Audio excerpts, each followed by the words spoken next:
Hello. Good afternoon. I'm a Kadambari Hitesh Kulvankar, and I'm a salon owner and makeup artist, and my company's name is Kadambari's Elegance Beauty and Hair Spa. जे लहानपणापासूनच मला कलाक्षेत्राशी खूप म्हणजे attraction होतं आणि graduation झाल्यानंतर मी माझं कुठेही फोकस न हलवता माझ्या घरच्यांची परमिशन घेऊन मायाताई परांजपे आमच्या इंडस्ट्रीमधलं खूप मोठं नाव आहे. त्यांच्याकडे मी माझं डिग्री आणि डिप्लोमा कंप्लीट केला. ब्युटी म्हणजे सौंदर्य. सौंदर्य जेणेकरून माझ्या मते प्रत्येक स्त्री ही खूप सुंदर असते. तर बऱ्याच जणांना आपल्या सौंदर्याची ओळख नसते. तर त्यांना ती ओळख करून देणं किंवा त्यांना त्यांच्या सौंदर्याबद्दल त्यांच्या ब्युटीबद्दल एक्सप्लेन करणं, एज्युकेट करणं. कशा पद्धतीने त्या राहू शकतात आणि त्या अजून सुंदर दिसू शकतात. तर हे आमचं ॲज अ मेकअप आर्टिस्ट म्हणून काम आहे. प्रत्येकाने कुठलंही क्षेत्र असू दे, त्याच्यामध्ये तुम्हाला प्रॅक्टिस आणि हार्डवर्क ह्या 2 गोष्टी खूप महत्त्वाच्या आहेत. एका रात्री कोणीही मेकअप आर्टिस्ट बनत नाही. तर तुम्ही बऱ्याचदा असं होतं, की एक कोर्स केला मेकअपचा, की लोकांना असं वाटतं, की चला आता आपण आपल्या पुढे नावापुढे ॲज अ मेकअप आर्टिस्ट म्हणून लावू शकतो. तर डेफिनेटली असं नाही आहे. तुम्हाला खूप चांगल्या पद्धतीने प्रॅक्टिस केली पाहिजे. स्वतःला प्रूव्ह केलं पाहिजे. तुम्हाला रंगसंगतीबद्दल खूप चांगल्या पद्धतीने माहिती असली पाहिजे. आणि त्याच्यानंतर मग तुम्ही स्वतःला ॲज अ मेकअप आर्टिस्ट म्हणून सांगू शकता खूप चांगला एक्सपिरियन्स घेतल्यानंतर. बॅड एक्सपिरियन्स म्हणजे पूर्वीच्या काळात असं असायचं, की ग्रॅज्युएशन करायचं आणि एखादा चांगला गव्हर्नमेंट जॉब करायचा किंवा एखादा चांगला सिक्युअर जॉब करायचा, की जेणेकरून आपल्याला पुढे आपल्या फ्युचरसाठी किंवा आपलं लग्न आरामात होऊ शकेल, अशी आपल्या आई म्हणजे विचार होता. पण डेफिनेटली असं काही नाहीये. म्हणजे तुम्ही चांगल्या पद्धतीने तुम्हाला जे आवडतं किंवा तुम्हाला ज्या गोष्टीमध्ये इंटरेस्ट आहे, त्या गोष्टींमध्ये तुम्ही डेफिनेटली आपलं करियर करू शकता, असं मला वाटतं. ॲज अ मेकअप आर्टिस्ट बऱ्याचदा असं होतं ना, की लोकं आम्हाला सांगतात, की म्हणजे रेफरन्स पिक्चर दाखवतात, की हा रेफरन्स पिक्चर आहे आणि अशा पद्धतीने आम्हाला मेकअप करून द्या. म्हणजे जर एखादी हाउसवाईफ असेल आणि तिने माधुरी दीक्षितचा जर पिक्चर दाखवला, तर डेफिनेटली तितकं मॅच करणं शक्यच नाहीये. मग त्यांना आम्हाला समजावून सांगावं लागतं, की म्हणजे ह्या ज्या आर्टिस्ट आहेत, मोठ्या-मोठ्या आर्टिस्ट आहेत, तर त्यांचं स्वतःचं म्हणजे सेल्फ ग्रूमिंग जे असतं किंवा स्वतःचं जे असतं, की त्यांना म्हणजे प्रत्येक वेळी त्या फेशियल करतात किंवा त्या आपल्या स्किन केअरबद्दल खूप कॉन्शियस असतात. या सगळ्या गोष्टींमुळे त्यांची स्किन खूप सुंदर दिसते आणि त्याच्यानंतर मग मेकअपनी डेफिनेटली तुमचा मेकओव्हर होऊ शकतो. पण बऱ्याचदा तुम्ही खूप टॅन स्किन घेऊन येता किंवा तुमच्या स्किनवर खूप पिगमेंटेशन आहे आणि तुम्ही काहीही करत नाही. अगदी तुम्ही थ्रेडिंग पण करत नाही आणि मग तुम्ही म्हणता, की नाही आम्हाला अशा पद्धतीची फ्लॉलेस स्किन पाहिजे. तर ते खूप लोकांना समजावणं कठीण जातं असं. कुठलंही काम मनापासून करणं हा सर्वात महत्त्वाचा. म्हणजे एक छोटासा इन्सिडेंट सांगेन, की एक व्यक्ती माझ्या सलूनमध्ये आले आणि एकदम म्हणजे इन्स्टंट, की मला लगेच अर्ध्या तासात मेकअप करून हवा आहे वगैरे सांगितलं. आणि त्यावेळी म्हणजे मी जस्ट बाहेर जात होते, पण मी म्हटलं चला अर्ध्या तासाचं आहे. तर मी ते काम केलं आणि मला माहिती पण नाही ती व्यक्ती कोण होती, काय होती वगैरे. आणि ती एका मोठ्या म्हणजे मी त्या स्कूलचं नाव पण सांगेन, छत्रपती नर्सिंग स्कूलची एच-आर मॅनेजर होती. आणि त्या एच-आर मॅनेजरला माझा मेकअप इतका आवडला, की त्यांनी त्यांच्या स्कूलमध्ये मला बोलावलं. त्याच्यानंतर गेले 5 वर्ष मी छत्रपती नर्सिंग स्कूलबरोबर अटॅच आहे. त्यांचे सगळे अॅन्युअल फंक्शनचे जे मेकओव्हर आहेत, ते आम्हीच करतो. माझ्याबरोबर माझी 15 जणांची मेकअप आर्टिस्ट टीम आहे. तर आमची ही टीमवर्क अशा पद्धतीने आम्ही त्यांचा मेकओव्हर करून देतो. हा एक गुड कनेक्ट झाला. म्हणजे कोण कशा पद्धतीने तुमच्याकडे येईल, कनेक्ट होईल आणि कुठला तुम्हाला रेफरन्स वर घेऊन जाईल हे सांगता येत नाही. बॅड एक्सपिरियन्स म्हणजे जेव्हा मी ठरवलं, की मला या क्षेत्रात पदार्पण करायचंय, तर त्यावेळी घरच्यांचं असं होतं, की काय हे रंगरंगटीची कामं आपलं नाहीये. हे आपलं क्षेत्र नाहीये. आपण एखादा छान सिक्युअर जॉब करायचा वगैरे, की फिक्स इन्कम आलं पाहिजे. बिझनेस वगैरे आपण करायचा नाही वगैरे. असं खूप सांगण्यात आलं. पण नाही म्हणजे आपला इंटरेस्ट जो असतो, त्याच्यामध्ये जर आपण आपलं करिअर केलं, तर डेफिनेटली कधी ना कधी भले भले थोडे वर्ष जाऊ दे, थोडे वेळ जाऊ दे, पण तुम्हाला सक्सेस मिळतच मिळतं. प्रत्येकाला मी जसं मगाशी सांगितलं, की आजकालचे जे यंगस्टर्स आहेत, ते येतात, एक मेकअप कोर्स करतात आणि त्यांना असं वाटतं मी मेकअप आर्टिस्ट बनली.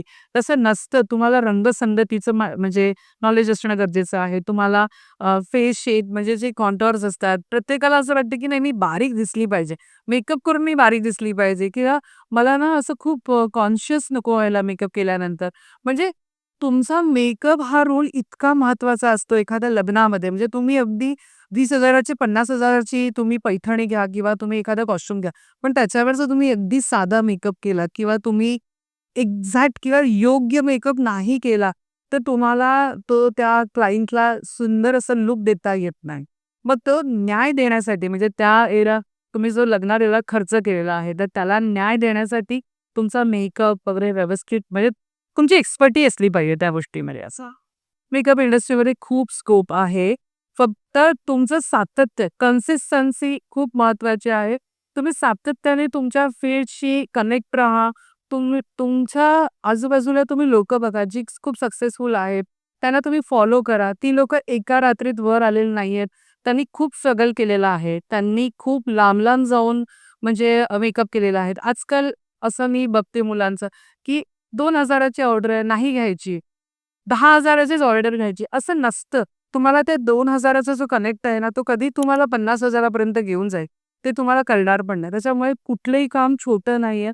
प्रत्येक कामाला तुम्ही तितकंच म्हणजे न्याय द्या. त्या गोष्टीला तुम्ही तितकंच इम्पोर्टंट द्या. आजकाल तर म्हणजे पूर्वीच्या काळात हे Insta नव्हतं, Facebook नव्हतं.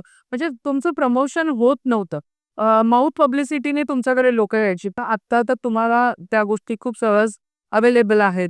तर तुम्ही खूप चांगल्या पद्धतीने पोर्टफोलिओ करू शकता. तुम्ही छान-छान मॉडेल स्वतः करू शकता आणि मग ते तुम्ही लोकांना काम दाखवू शकता. आता तर तुमच्याकडे कोणी आलं तर पहिल्यांदा सांगतात, काम दाखवा. तुमचं काम दिसलं पाहिजे. मग तुम्ही कितीही फेमस असाल किंवा काही, कोणीही रेफरन्स दिला तरी देखील.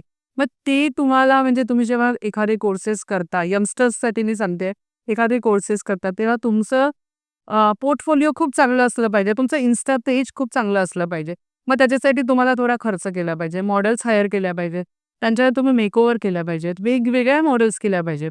महाराष्ट्रीयन, पंजाबी, गुजराती सगळ्या प्रकारच्या केल्या पाहिजे. सगळ्या ठिकाणावरून तुम्हाला काम आलं पाहिजे. त्याच्यासाठी तुम्हाला मेहनत घेतली पाहिजे आधी सुरुवातीला. सिक्रेट म्हणजे मी असं सांगेन, की घरच्यांचा सपोर्ट. तर ते खूप महत्त्वाचं आहे. म्हणजे आम्हाला म्हणजे आता महाराष्ट्रीयन वेडिंग्स म्हटलं तर सकाळी 7चे मुहूर्त असतात.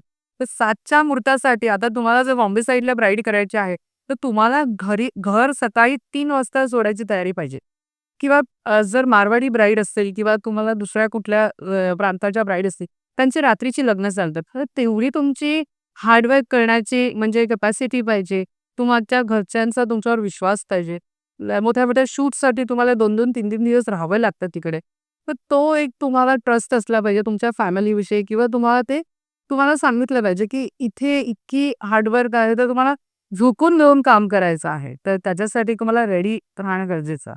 बऱ्याचदा क्लायंट फसवतात देखील. म्हणजे एक छोटासा इन्सिडेंट सांगते, की आधी खूप असं त्यांच्या घरच्यांनी येऊन सांगितलेलं, की मेरे बहू का मेकअप करना है, तो प्लीज आप कितना लोगे? साइडर है करके. आणि मी म्हटलं, "हां, ठीक आहे." साइडर आली, सो अँड सो साइडरचा प्राइजेस त्यांना सांगितले आणि नंतर आम्हाला कळलं, की तिची एंगेजमेंट होती आणि ती आमच्याकडून छान मेकअप करून एंगेजमेंट त्यांनी स्वतःची अटेंड केली. तर एंगेजमेंट सांगितलं किंवा लग्न सांगितलं, तर डेफिनेटली त्याचे चार्जेस वेगळे असतात. पण लोकं अशा पद्धतीने पण चीट करतात, व्हिच इज रॉंग. जेव्हा मी शिकून आली, तेव्हा मी खूप गोष्टी ऑब्झर्व्ह केल्या, की बाबा ह्यांना किती मेहनत घेऊन शिकावं लागतं स्टुडंटसाठी. तर सुरुवात मी माझ्या घरूनच केलेली आधी. आधी अगदी हार्डली 2-3 स्टुडंटपासून सुरुवात केली. नंतर मग बऱ्यापैकी स्टुडंटची संख्या वाढत गेली. नंतर मग मी स्वतःचे सेटअप स्टार्ट केले. म्हणजे माझे ह्याच्या आधी 3 सलॉन होते. पण आता मी माझ्या एकाच सलॉनवर जास्त फोकस करते आणि जास्तीत जास्त मी स्टुडंट्सवर फोकस करते, की जेणेकरून त्यांचं करिअर खूप चांगल्या पद्धतीने बनू शकेल. आधी आम्ही म्हणजे पूर्वी जेव्हा मी सुरुवात केली, माझ्या लग्नाच्या आधीपासून मी ह्या क्षेत्रामध्ये आहे.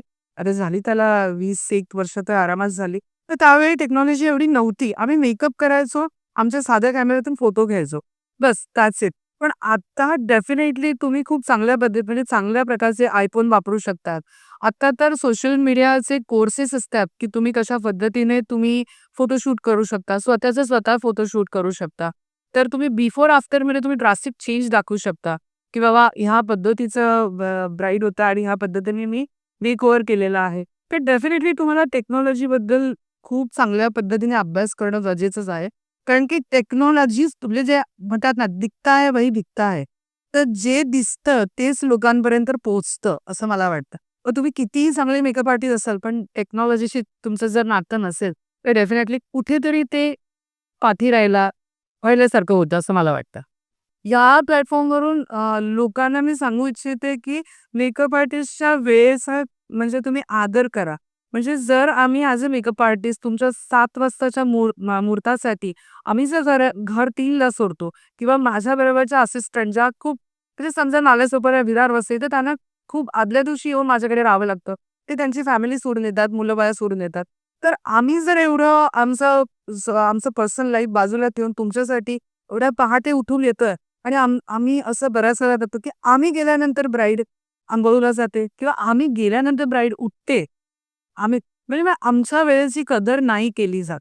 त्या गोष्टीचं मला कुठेतरी खंत वाटते, की अ, एखाद्या असोसिएशनमध्ये हा मेसेज गेला पाहिजे, की एक रूल्स आले पाहिजेत, की बाबा विदिन अ 5 मिनिट्स तुम्ही आमच्याकडे बसलं पाहिजे मेकअपला. आम्हाला तुम्ही जवळ-जवळ 1 तास बसवता. त्याच्यानंतर म्हणजे आमचा तो 1 तास फुकट घालवता किंवा नंतर देखील तुमचे विधी मध्ये-मध्ये विधी होतात. आमच्या वेळेची कदर केली जात नाही. तुम्ही फोटोग्राफरला व्यवस्थित वेळ देता. तुम्ही पंडित म्हणजे मुहूर्ताला व्यवस्थित वेळ देतात. पण ॲज अ मेकअप आर्टिस्ट आम्ही जादूगर नाही आहोत ना, की आम्ही एक छडी फिरवली आणि तुमचा मेकअप झाला. We are artist. तर आर्टिस्टला तुम्ही आमचा स्वतःचा असा वेळ द्या, की जेणेकरून आम्ही ते म्हणजे आमच्यासाठी तो एक कॅनव्हास आहे. तो सुंदर कृती आम्ही तुमच्या पुढे सादर करू. अशा पद्धतीने म्हणजे मला असं वाटतं, की आमच्या वेळेची कदर लोकांनी केली पाहिजे. अजून असं, की प्रत्येक वेळी मेकअप आर्टिस्टचेच पैसे माघारी ठेवतात. असं का? म्हणजे तुम्ही हॉलला बुकिंग 50% करता. तुम्ही पंडितचं त्यांचे ऑन द स्पॉट पेमेंट करता. तुम्ही साडीच्या दुकानात गेल्यानंतर तुम्ही सांगता का, की मी आता साडी घेते, पण मी 50% देते. मी नंतर नाही ऑन द स्पॉट पेमेंट करता ना. पण त्यावेळी तुम्ही मेकअप आर्टिस्टला तुम्ही पेमेंटच्या बाबतीत का रखडवता? लग्न करून ब्राईड निघून जाते. मग तिच्या आई-वडिलांना फॉलोअप देणं किंवा "अभी मैं हनीमून पे हूँ, अभी मैं इधर हूँ, उधर हूँ." अरे, आम्ही तुझ्यासाठी इतका वेळ दिला, आम्ही इतकं झोकून देऊन काम केलं. मग आमच्या त्या कलागुणांचा म्हणजे कदर का नाही केली जात? ऑन द स्पॉट मेकअप आर्टिस्टचे पेमेंट का नाही होत? मेकअप आर्टिस्टचे पेमेंट रखडले का जातात? त्या गोष्टी देखील मला खूप आक्षेप आहे, की असं नाही झालं पाहिजे. बऱ्याच वेळा आम्हाला रिस्पेक्ट देतात.